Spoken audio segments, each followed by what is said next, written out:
한 6, 7년 전인가 7, 8년 전에 화장품 장사를 하시는 분의 얘기를 들은 적이 있습니다. 화장품을 파는 사람들이 전문가니까 피부에 대해서 연구도 하고 피부에 대한 강좌라든가 세미나 이런 것도 참석해서 다른 사람들보다 좀 지식이 더 풍부한 것 같아요. 피부에 대한 설명을 할 때에 참 신기하다. 사람의 피부가 정말로 신기하다. 참고자의 손길이 느껴진다. 이런 얘기를 하더라고요. 왜냐하면 이 사람의 피부가 건성 피부냐 지성 피부냐 뭐가 결정하냐면 모공이 결정한대요. 모공. 털구멍 있죠. 사람마다 이 얼굴에 이 털 있잖아요. 털구멍이 있는데 이 털구멍 밑에 모낭이 있어요. 모낭. 털이 뿌리 받고 있는 거기에 모낭이 있는데 그 피부가 좋은지 나쁜지 그 모낭이 결정을 한대요. 그 모낭이 굵으면 피부가 거치고 그 모낭이 가늘면 부드러우면 피부가 부드럽고, 그런데 더 신기한 것은 뭐냐면 그 모낭 안에 무슨 성분이 있느냐. 우리가 이 나무라든가 화분을 심으면 흙을 넣고 뭐 물을 주고 비료를 넣는 것처럼 이 모낭, 이 털이 뿌리가 받고 있는 그 구멍 안에 뭐가 있느냐. 물하고 기름이 있대요. 물하고 기름이 있는데 이 털이가 계속 움직인대요. 우리가 보이지 않는 빠른 속도로 털이가 막 이렇게 흔든대요. 털이가 흔드니까 이 안에 있는 이 기름하고 이 안에 있는 수분이 막 섞이는 거예요. 그래서 계속 섞인 상태에서 이게 여기에 물과 기름이 이 모낭 안에 있는 겁니다. 근데 이 모낭 안에 이 기름기가 많은 사람이 지성 피부거예요. 맨날 기름이 번지르하게 이렇게 보이는 거죠. 근데 이제 이 피부 속에 기름이 적고 수분이 많은 사람은 이 건성 피부가 된다고 그러더라고요. 설명을 들어보니까 참 이해도 쉽고 재밌기도 하더라고요. 기름하고 물이 원래 안 섞입니다. 우리 저기 보게 되면 집에서 국을 할 때도 기름 넣고 뭐 볶고 그 다음에 물 넣고 확 끓이다가 끓일 때는 모르는데 먹을 때 가만히 놔두면 기름이 둥둥 떠다닙니다. 얘가 기름하고 물은 섞일 수가 없는 거예요. 근데 예외적인 상황이 있죠. 막 흔들면, 막 흔들어 놓으면 딱 섞인 것 같아요. 근데 가만히 놔두면 물은 따로, 기름이 따로 이렇게 나눠지는 거죠. 이 세상에서는 의인과 악인이 함께 어울려서 살고 있습니다. 그런데 이 세상 자체가 살만한 세상이냐, 정말로 좀 살만하지 못한 세상이냐, 그것은 뭐가 결정하냐면 사람의 건성 피부인지 지성 피부인지 수분하고 기름기가 많고 적음에 따라 결정되는 것처럼 세상도 그런 거예요. 악한 사람들이 많아지고 득세를 하게 되면 살만한 세상이 못 되는 거예요. 나쁜 세상이 되는 거예요. 그런데 선한 사람들이 득세하고 의인들이 득세하고 그러면 살만한 세상이 되는 거예요. 민심도 후해지고 뭐 소수의 나쁜 사람도 있다고 하더라도 다 이제 덮어지고 그렇게 되는 것입니다. 예수님의 시대는 어떤 사람들이 득세를 했을까? 예수님의 시대는 악한 사람들이 득세를 했어요. 악한 사람들이 드글거렸죠. 네, 많았어요. 그래서 뭐 예수님도 박해를 받으시고 또 세례요한도 박해를 받고 나중에 예수님의 사도들 제자들 전부 줄줄이 계속 이어서 박해를 받았던 그런 일들을 볼 수가 있습니다. 오늘도 우리가 그 선지자의 마지막 종지부를 찍은 그 세례요한의 죽음에 대해서 기록하고 있습니다. 우리가 1절에서 2절 같이 읽어보겠습니다. 1절에서 2절 시작. 그때에 분봉왕 헤롯이 예수의 소문을 듣고 그 신하들에게 이르되 이는 세례요한이라. 그가 죽은 자 가운데서 살아났으니 그러므로 이런 능력이 그 속에서 역사하는도다 하더라. 헤롯은 예수님 소문을 많이 듣게 되었습니다. 예수님이 전도를 하시고 병자들 치료하시고 죽은 자들 살리고 안전병을 일으킵니다. 귀신을 쫓아냅니다. 배가 물 위에서도 막 걸어다닙니다. 이런 소문을 듣고 깜짝 놀랐습니다. 그러면서 하는 말이 아무래도 내가 죽인 세례요한의 능력이 저분한테서 역사하는 것 같다, 이렇게 얘기를 하는 것입니다. 이 헤롯이 왜 이 얘기를 하느냐? 헤롯이 그 당시에 유다인의 왕입니다. 유다인의 왕. 자, 요거를 꼭 기억하십시오. 헤롯이 유다인의 왕이었습니다. 그러니까 예수님이 지금 활동하고 있는 남쪽 이스라엘, 남쪽 유다, 예루살렘을 장관하고 있는 이 지역, 이 전체 지역의 이 최고의 왕이라는 말입니다. 이 성경을 보게 되면 참 재밌습니다. 앞뒤가 다 연관되어 있는 거예요. 그런데 이 헤롯이 출신이 어디냐? 헤롯은 이 유다 출신이 아니에요. 헤롯은 에돔 출신입니다. 에돔. 이 유다가 있고 유다 옆에 에돔이 있습니다. 에돔의 후손들은 에서의 후손들 중에 에돔의 후손들인 거예요. 그 옆에서 사는 거예요. 옆에서.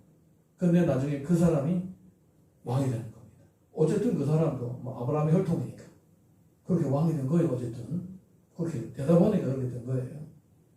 뭐 어쨌든 지금 그런데 이 양반도 선지자를 믿고 구약을 믿는 거예요. 참 나쁜 사람인데도 불구하고 구약을 믿고 선지자를 믿는 거예요. 그래서 이 세례 요한에게 역사했던 그 능력이 저 예수에게도 같다. 이렇게 자기 입으로 얘기를 하는 것입니다. 그러면 헤롯이 왜 세례 요한을 죽였느냐? 이 성경을 보게 되면 한 사람이 선하고 악한지 이런 데서 이제 나타나게 되는 거예요. 자, 우리 3절에서 4절 읽어보겠습니다. 3절에서 4절 시작. 전에 헤롯이 그 동생 빌립의 아내 헤로디아의 일로 요한을 잡아 결박하여 옥에 가두었으니 이는 요한이 헤롯에게 말하되 당신이 그 여자를 차지한 것이 옳지 않다 하였습니다. 자, 지금 헤롯이 결혼했어요. 누구하고 결혼했느냐? 자기 동생 마누라하고 결혼한 거예요. 동생이 죽었나? 아니, 동생이 두는 분이 뜨고 있는 거예요. 동생이 살아있는데 동생의 마누라하고 바람나가지고 뺏어버린 거예요. 왕이니까. 그리고 여자도 이제 동생은 왕이 아니잖아요. 근데 형은 왕이니까. 거기에 마음이 더 쏠리는 거예요. 아주 정치적인 사람이죠. 정치적인 야망의 여인이니까. 그냥 그 왕하고 눈이 맞아가지고 그냥 그렇게 된 거예요. 그래서 동생은 눈이 펀히 떠 있는데 둘이 결혼해가지고 온 국민 앞에서 이런 불륜 남녀가 이렇게 사는 거예요. 여기까지는 우리가 사람이 살면서 유혹이 되어가지고 죄를 지을 수 있겠지 이렇게 생각할 수가 있습니다. 근데 우리 성경을 자세히 보게 되면요, 죄와 악이 좀 다릅니다. 본질적으로 좀 다릅니다. 죄와 악이 좀 다릅니다. 죄는 내가 나쁜 짓을 했는데 악은 그 나쁜 짓 자체를 인정하지 않는 거예요. 네. 자, 우리 이 유다인의 이 왕은 성경을 보게 되면요, 다윗의 시대에 하나님이 다윗에게 이런 약속을 했습니다.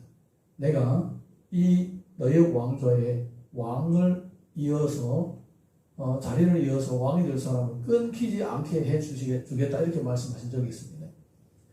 그러니까 역대 이래로 이 유다인의 왕은 항상 다윗의 혈통에서 났습니다. 근데 이제 이 다윗의 혈통 아닌 이 헤롯이 올라왔습니다. 그건 뭐 상관이 없습니다. 중요한 건 믿음입니까? 믿음이 아니겠습니까? 믿음이니까. 근데 자, 우리 다윗을 한번 생각해봐요. 모든 이 유다인의 왕, 이스라엘의 왕의 모범, 최고의 모범, 믿음의 사람이었던 다윗은 어떤 사람이었느냐? 다윗도요, 이웃의 아내 우리아가 눈이 펀히 뜨고 있고 우리아가 지금 자기를 위하여 자기 왕국을 위하여 충성을 다하고 있는데 우리아의 아내하고 바람났잖아요. 그리고 우리아를 뺏어왔잖아요. 거기다가 우리아를 죽이기까지 했어요. 음모를 꾸며서 자기 장군하고 꾸며서. 근데 비교해보면요, 다윗이 남의 아내를 빼앗고 그 사람을 죽인 거하고 그냥 아내만 빼앗은 거하고 누가 더 나쁩니까? 네, 빼앗고 죽이기 더 나쁘죠. 자, 그런데 며칠 안 돼가지고 나단이 다윗에게 찾아와가지고 예화를 듭니다. 이런 얘기를 쭉 하면서 그러면서 당신이 나쁜 사람입니다. 이렇게 마지막 결론, 당신이 그 죄를 지은 나쁜 사람입니다. 라고 책망을 합니다. 그럴 때에 다윗이 어떻게 했냐면 바로 그 자리에서 회개를 합니다. 그래서 자기 안방에 들어가서 통곡을 하면서 회개를 하는데 성경을 보게 되면 눈물이 너무 많이 흘려서 심장이 뜰 정도로 통곡했다. 설마 그렇게 눈물이 많이 흘렸겠어요? 이는 수학적인 계산이 아니고 감정적인 표현입니다. 그렇게 심각하게 생각하고 내가 한 나라의 왕으로서 하나님의 백성으로서 그리고 이렇게 하나님의 은혜를 받고 복을 받은 사람으로서 이렇게 아마 남의 아내를 빼앗을 뿐만 아니라 죽이기까지 했구나. 가슴을 치면서 통회를 하고 그 후부터는 평생 선을 지키면서 그렇게 다시는 똑같은 죄를 범하지 않고 쭉 마지막에 좋게 인생을 마무리했습니다. 자, 근데 똑같은 유다 사람으로서의 왕인 헤롯은 어떻게 되느냐? 쥐도 불륜을 지었어요. 죄의 그 심각성을 보게 되면 다윗보다 심각하진 않아요. 사람은 안 죽였잖아요. 그런데 세례 요한이 나와가지고 당신이 잘못한 거야. 예, 세례 요한이 나단처럼 이렇게 자기가 나와가지고 헤롯의 죄를 지적을 한 거예요. 근데 헤롯은 어떻게 반응했느냐? 자기를 지적했다고 헤롯은 요한을 감옥에 가다 버린 거예요. 예.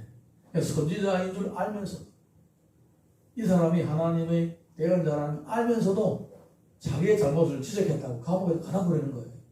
여러분 여기서 바로 선한 사람인가 악한 사람인가 차이가 나는 거예요. 다윗이 선하다 한 이유는 뭐냐? 자기 잘못을 지적받았을 때에 바로 회개를 합니다. 잘못했다고. 그런데 이 헤롯은 어떻습니까? 회개고 나발이고 오히려 자기를 지적한 사람은 감옥에 가다 버리는 거예요. 예. 너 왜 나를 지적했느냐 이거예요. 자존심이 상한다 이거예요. 네가 뭔데? 내 왕인데 내 마음대로 하고 내 하고 싶은 대로 하는 거지. 내가 나라의 최고의 1인자인데 하고 싶은 대로 하는 거지. 여러분 이거는 엄청난 교만이요. 엄청난 악인 거예요. 자기 죄를 회개하지 못하고 그리고 또 하나님의 선지자인 줄 알면서도 박해를 하는 거예요. 두 가지 악이 섞여 있는 거예요. 그래서 이런 사람이 악한 사람이다 얘기를 하는 것입니다. 자, 거기다가 더 나아가서 자 우리 5절에서 12절 이어서 보겠습니다. 5절에서 12절 시작.